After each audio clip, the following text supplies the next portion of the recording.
It's been 6 months since the release of Hitman 3, the conclusion to the World of Assassination trilogy.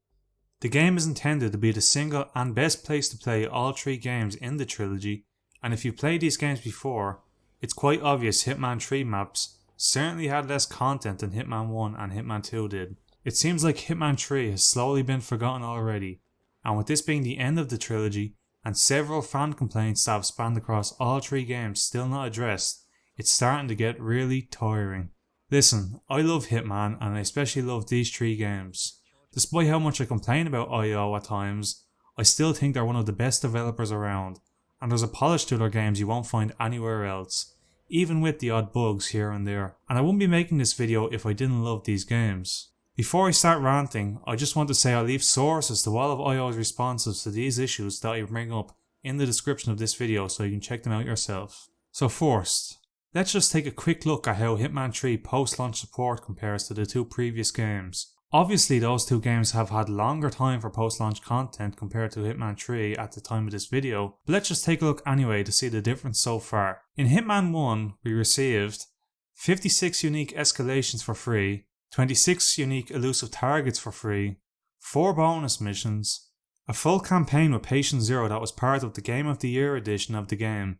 This cost €15 to upgrade for existing Hitman owners. In Hitman 2 we received 28 unique escalations for free, 16 escalations ported from Hitman 1, 7 unique elusive targets for free, 14 elusive targets ported from Hitman 1, 2 unique sniper assassination maps that were part of the €40 expansion pass, a new ghost mode map, 2 new full scale maps that continue the game's story that were part of the €40 expansion pass, and the bonus holiday mission. In Hitman 3, 6 months in so far we've received 7 unique escalations for free, 9 unique paid escalations, 3 unique elusive targets for free, 4 elusive targets ported from Hitman 1 and Hitman 2, and 1 time limited seasonal content escalation for free. Notice how things that used to be free are now being sold to us, and we've been getting less and less content between each game. My biggest complaint about the post-launch content for Hitman 3 is, who is this content for? So far, we've only received escalations and elusive targets. Let's go over the problems with both of these modes. So first off, escalations. In Hitman 1 and 2, escalations were free and for the most part, basically just like contracts that any fan can make on the current maps, except with increased restrictions or objectives that change as you go up through the levels of the escalation. Most complaints about escalations during this time was that you couldn't save your game to experiment, and that the mode felt wasted and lacked any creativity. However, it wasn't too bad as escalations were free and could be considered filler content for fans between some of the actual content we received, and there was also a lot of them every month. In Hitman 3, so far we've gotten a mix of paid escalations via the deluxe edition of the game, which cost €90 instead of €60, and although you got more goodies with the deluxe edition, some would argue it wasn't worth the extra cash, especially when you compare it to Hitman 2 Gold Edition or the Collector's Edition. We've also gotten paid escalations with 7 Deadly Sins, which contains, according to IO, 7 contracts, but so far 3 of them have been escalations, and they've said they're likely to stick with escalations too. 7 Deadly Sins cost €30 as a bundle or €5 for each escalation, plus a suit and a single unlock as escalation rewards. And we've also received some free escalations like we've seen in Hitman 1 and 2. So the paid escalations generally have had some creativity put into them, with map changes and other tweaks, but the free escalations are mostly still the same as they were in Hitman 1 and 2. You still can't save in escalations 3 games in, despite it being requested since the first game, and the more creative paid escalations are often more linear than an ordinary free escalation, which completely misses the point of what Hitman is about. The game is meant to be an open sandbox where you can take limitless approaches to objectives, which escalations completely go against. Again, this wasn't much of a problem when they were free and considered filler content, but charging fans €5 for them is ridiculous and a complete cash grab. IO have said that they want to do escalations because it allows them to do more, but let's be real here. The only reason they're sticking with escalations is because they're easy and cheap to make and can be pumped out fast. Just look at this Hitman 2 roadmap. It's full of escalations because it's easy content to create. That's the only reason they're doing them so much in Hitman 3, except now they're charging money for them. We've also received one escalation that was time limited seasonal content. This escalation wasn't actually as bad as the others and probably had more effort put into it than anything else in Hitman 3 post-launch so far. But it was time limited and we can no longer play it, and it still had the same issues escalations have had since Hitman 1. Yes, time limited content in a single player game. Again, who was escalations for? Nobody's playing Hitman for linear content. Nobody's playing Hitman for a mode that intentionally restricts your ability to play any way you want. A mode that has less replayability than any other mode in the game, yet IO chooses not only to make it the #1 priority for post-launch content, but they're also now charging players for this content when it was once free. Elusive targets. God, where do I start with this one? If you're not aware, elusive targets are time-limited targets that appear once within a specific time frame, and you only get one shot to take them out. There's no saving. If you kill the target and make a mistake escaping the level, you're not able to restart. If you die during the level, you're unable to restart, and once you kill the target and escape, you can't go back to replay the level. Yet despite how restrictive elusive targets are, and how they're time-limited content that can only be played once, more time and effort go into elusive targets than any other free post-launch content any of these games have received. These missions have unique targets with new routes, dialogue. This is a very useful perspective point from which to examine the exterior walls. You're kidding. Sometimes map changes, and they even have a unique briefing like each of the main missions. This is a complete joke. IO spend more time creating and working on free content that is time limited and restricted to one playthrough than any other free content these games receive after launch. The time limited nature of these elusive targets and the one attempt at completing them means most people just YouTube a quick guide on how to complete it without actually getting any enjoyment out of the content. And another funny thing is, if you mess up and want to force a restart, you can just turn your internet off and back on and you can attempt the mission again, making all of IO's effort to make this content truly a one-time chance a complete waste. Since Hitman 1, fans have been asking for changes to elusive targets, namely making them permanent content so we can play them whenever we want and actually enjoy the content and the effort put into them. No changes were made in Hitman 1 and 2, and all elusive targets in those games can no longer be played.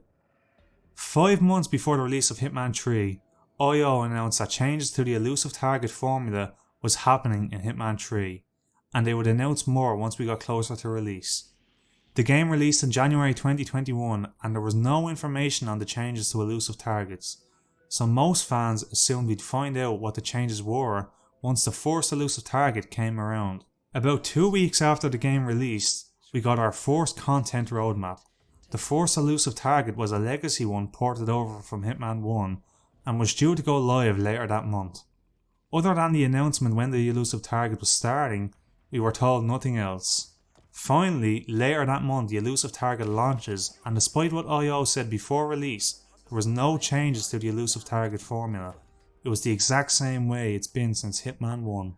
Despite all the confusion from fans, IO remained quiet on the topic for 3 months. It took IO 3 months to finally clear up what happened. Okay, take it super quick. The elusive target formula change was communicated because we were confident it was going to happen.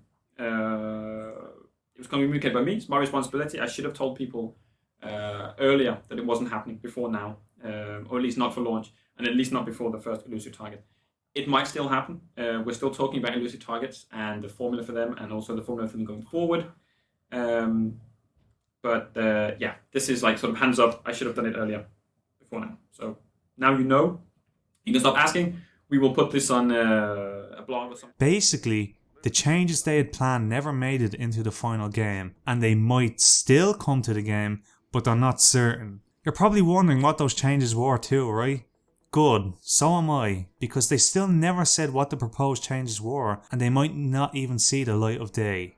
Completely awful communication, and despite the major requests for changes to happen since the first game, it's still not their priority. It's tiring as fans have to see so much content go to waste while they prioritise absolute crap like escalations. Elusive targets in their current state aren't made for any type of Hitman player. They're wasted content that nobody can play and enjoy properly. It's IO's awful attempt at trying to make people have a fear of missing out, which doesn't even make any sense considering the type of game Hitman is and the fact that it's single player. The post-launch content for Hitman 3 has been cheap and greedy, trying to bleed the remaining fans of the series dry before they move on to their next game. Escalations have had zero improvement since Hitman 1 and now they're charging for them. And elusive targets have had more time and effort put into them than anything else, yet they're used as a cheap tactic to get people to buy the game. Neither of these modes appeal to anyone who actually enjoys these games. Let's go over updates, seasons and the simplifying of gameplay. Hitman 2 had monthly updates for the first year of its life. Around the start of every month we'd receive a roadmap packed with content for that month. Then at the end of the month we'd get a game update. Game updates weren't always perfect. Hitman 2 had some rocky times where game updates broke a lot, but the updates usually featured a lot of changes including quality of life features, engine improvements and bug fixes. With Hitman 3, it seemed to have started out that way. In February, we received our first roadmap and we were getting our first game update at the end of the month. March was the same. The roadmap seemed a little bare, but everyone assumed it'd get better. Then the announcement of seasons came and they introduced 7 Deadly Sins. 7 Deadly Sins is a €30 DLC which, according to IO, contains new gameplay opportunities, visually distinct contracts and unique sin themed rewards. Each sin is a season and at the time of this video we're 3 seasons in. All this DLC has contained so far is 3 escalations, which I've already went into why these are bad, a suit for each sin and a single unlock. The 3 suits have basically been retextures of other suits already in the game, and the unlocks have had ridiculous unrealistic mechanics added to them that nobody wants in a Hitman game, such as hitting people with a cane which will make them drop coins at their feet even if they never picked up a coin. With this announcement they also said each season can last up to 4 to 6 weeks, and these seasons will be replacing the monthly roadmaps with seasonal roadmaps. Along with this, it means game updates will now have a bigger gap between them. Instead of game updates releasing every month, they release every 5 to 6 weeks instead. Honestly, normally I wouldn't have a problem with this. You'd expect longer time between updates means more changes, fixes and polish. Unfortunately, that's not the case. Since they've announced seasons, we've had longer times between updates and roadmaps, and each update has been extremely bare bones, with no major changes that the community have been asking for. This takes me to another issue, the simplifying of gameplay. Since Hitman 2, IO have been slowly taking control away from players in terms of quality of life features. You might think I'm exaggerating here, but this bothers me a lot. In Hitman 2, they released an update that made it so you couldn't pass frisk points with a legal weapon. I mean, this was always the case since Hitman 1. If you tried to pass a frisk point with an illegal weapon, the guard would find it and they would try to arrest you. But apparently that bit of thinking before attempting a frisk was too complex for the designers at IO. So in a Hitman 2 update, they made it so it was impossible to even let guards frisk you if you had an illegal weapon. Again, this is minor and I guess it doesn't make that much of a difference, but it simplifies gameplay and makes it feel unnecessarily arcadey. This is more of a personal issue, but I feel like it marked the beginning of designers at IO wanting to make the game simpler. This option was never brought back and it's still the same in Hitman 3. In Hitman 3, they simplified the camera controls by removing the ability to swap shoulders when you're not aiming your weapon. This means you can't swap shoulders when throwing objects, and you can't do it before aiming your weapon to quickly take a shot where you'd like. The camera has been the same since Absolution, and the freedom to swap shoulders was necessary for a lot of strategies. The funny thing is, the camera in Hitman 3 has more issues now than it did in the last 2 games. Fans have been asking for this to be changed back since the game released in January. The June update recently released and it still hasn't changed. In typical IO fashion, they've announced that they're still discussing it. In Hitman 3, they removed the ability to manually save loadouts for each level and instead made it automatic. So any loadout changes you make are automatically saved for that map, except starting locations or smuggled items, because it's broken since release. Nobody asked for this change, and just because I changed something in my loadout doesn't mean I want it saved. Again, IO simplifying gameplay and they haven't acknowledged this change, so it's likely not gonna change. In Hitman 3, they made it so anytime you do an agility action, 47 will automatically crouch afterwards instead of keeping the stance he had before doing the action. Nobody asked for this change and it's problematic during speedruns, simplifying things again. They also haven't acknowledged this change. Considering this is the last game of the trilogy and the 3 games will mostly be played through Hitman 3 for as long as they exist, seeing them simplify the gameplay for no reason is beyond annoying. This should be the definitive version of the game, not the light version. Updates have become less frequent and contain less changes when we need it most. Seasons are an excuse for them to update the game less often and spread out less content than we got in the previous 2 games over a longer period of time. Gameplay has been unnecessarily simplified in the final game of the trilogy and it looks like it won't change. Lastly, the communication is straight up awful. Every time IO answer community questions, especially questions fans have been asking since Hitman 1, the answers are consistently vague and seem more like marketing talk than actual genuine answers with valid reasons. When asked about proper offline support, which has been heavily requested since Hitman 1, and they've been heavily criticised for not including, this is what they said during a live stream in April. Offline mode, let's go again. We're not like I said, we're not dodging anything. Offline mode. I see a lot of people saying, what's going to happen when the servers shut down? There's no plans to shut the servers down. I see people talking about it like it's an inevitability. That the last game of the Hitman 3 is out now, and that means that the servers are going down next week. No, absolutely no plans for that whatsoever. We know the players don't want servers to go down and stuff to be lost. We don't either. Nobody wants that. And one important thing to sort of remember is that the whole point, or a key part of Hitman 1 from Absolution was having a game that we didn't just release and leave, which was the case for Absolution. We couldn't do anything to it. We couldn't update it. We couldn't keep it relevant because of the way it was built and the way it was sort of masking taped together, which sometimes is the case, right? So the fundamental part of releasing the trilogy was that it was a game we serviced and kept alive for 5 years. Just because we released the last game in the trilogy doesn't mean that that's going to stop. And I think also over those 5 years, we've always been building new features. We've been building new improvements. The online team has limited amount of resources, right? We don't have 5 million people working on this. And we've been focusing on new features, evolving the systems we have, supporting the new content releases to put out things like elusive targets constantly. Instead of thinking, right, let's make a full-on offline mode. So those changes, those focuses might change. It's something that we've been hearing. It's on our radar. It always has been. I'm not here to give a big happy ending and say some announcement. At some point, we will have a concrete answer because in 100 years, something will have changed, right? Either we will have an offline mode or we won't. Right now, it's just about us giving information, about giving context, about saying that we hear what you're asking for. That's where it is. If there's more sort of granular things you want to know about this, then that's a different question. But what will happen when the servers shut down?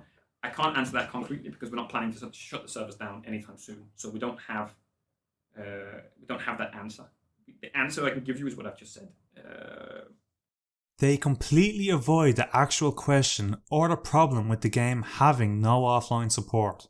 First off, it's a single player game and it has no need to always be online. Second, the worry isn't about the servers being shut down anytime soon. The worry is about the servers being shut down maybe 10 or 20 years from now, which is very likely.